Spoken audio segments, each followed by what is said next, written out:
बिस्मिल्लाहिर्रहमानिर्रहीम। अस्सलाम वालेकुम। आज जुर्म की एक तकरीबन 40 साल पुरानी स्टोरी सिर्फ़ एक कहानी ही नहीं बल्कि आपको सऊदी अरब के निज़ाम को समझने में मदद मिलेगी कि एक मेल डोमिनेटेड सोसाइटी, वो मुआशरा जहाँ पे मर्दों का गलबा होता है, वहाँ पे ख़वातीन की किस तरह से हुकूक तल्फ़ किए जाते हैं और उनको किस तरह से इंसानियत से निचले मयार पे ज़िंदा रखा जाता है। तो ये आज हम इसलिए शामिल कर रहे हैं कि बहुत दफ़ा हमने सऊदी अरब की तारीफ़ तो की, लेकिन इस मुआशरे के अंदर कुछ ऐसा भी गलत होता रहा है जो आप इस पूरी स्टोरी को सुनने के बाद मतलब आप हैरान रह जाएंगे कि यार ऐसा ऐसा इस दौर में भी होता है कि एक बंदा मर जाए तो उस पर कोई हरकत ना करे। तो आपको बताते हैं पूरी स्टोरी जो कि शेयर की है सऊदी अरब के साबिका प्रोसिक्यूटर वलीद अल हसन ने अपने प्रोग्राम में, जो कि हमेशा की तरह हम आपको एक पूरी सीरीज़ दिखा रहे हैं। उसके अंदर उन्होंने बताया कि एक कातिल 38 साल के बाद अपने अंजाम को पहुंचा।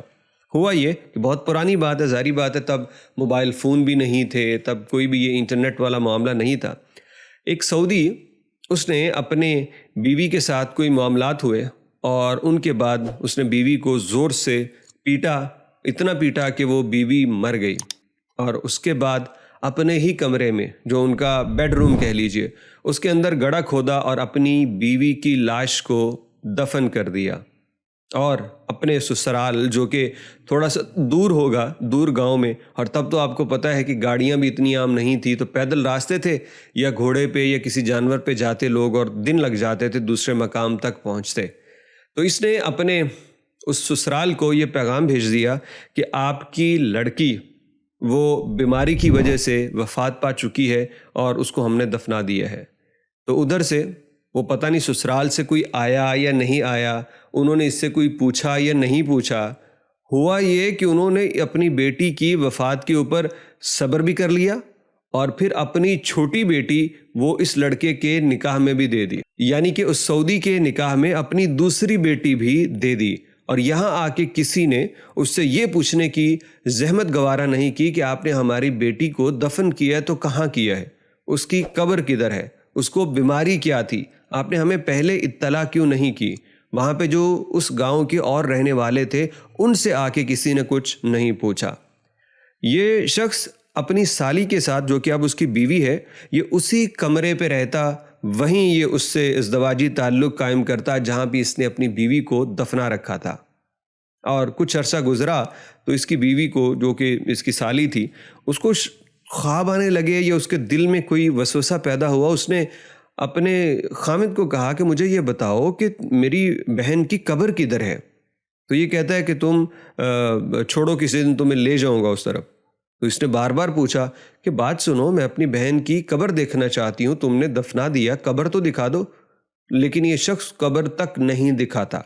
आप अंदाज़ा करें कि ये जो मेल डोमिनेटेड सोसाइटी थी सऊदी अरब के अंदर, उसमें ये तक डर नहीं था कि आखिर कोई झूठी मूठी कब्र बना दूँ उनको दिखाने के लिए कि यहाँ कौन सा किसी ने खोद के देखनी है। लेकिन उसने ये भी नहीं बनाई और उसको छोटी लड़की का रिश्ता भी मिला।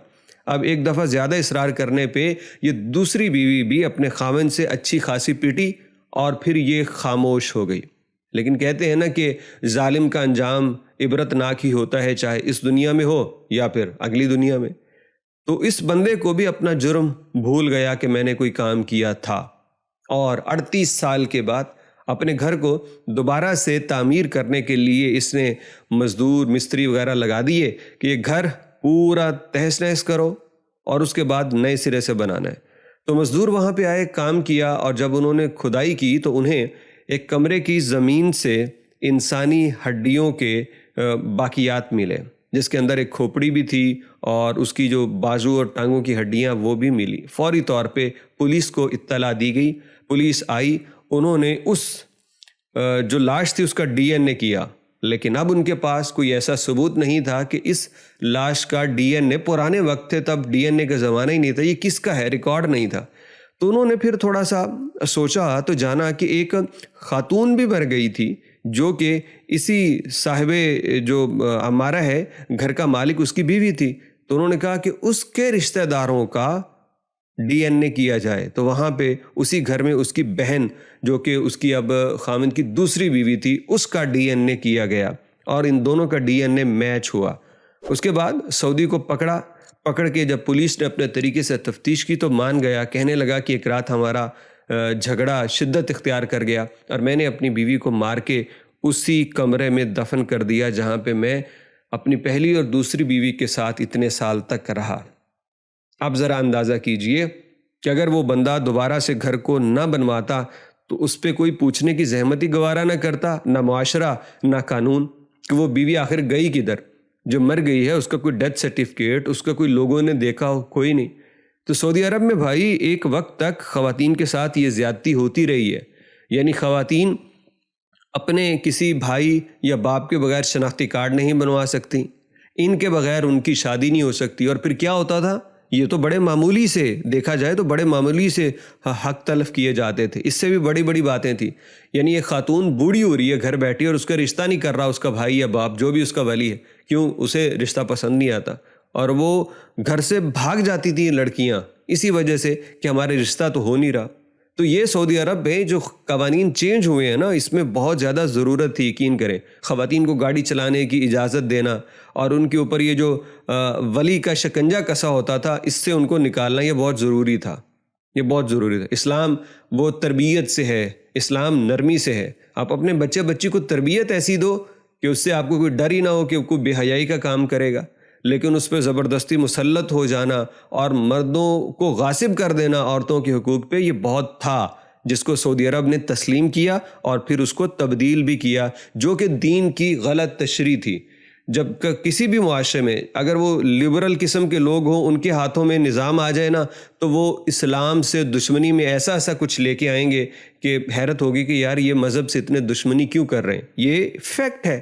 وہ حجاب پہ پابندی لگا دیں گے، وہ نماز پڑھنے پہ کوئی پابندی لگائیں گے، داڑھی رکھنے پہ پابندی لگا دیں گے، اور وہی معاشرہ اگر کٹر قسم کے مذہبیوں کے ہاتھ دے دیا جائے تو وہ بھی ایسے ہی کریں گے، وہ بھی حد سے گزریں گے، وہ بھی خواتین کے اوپر ایکسٹرا پابندیاں لگائیں گے۔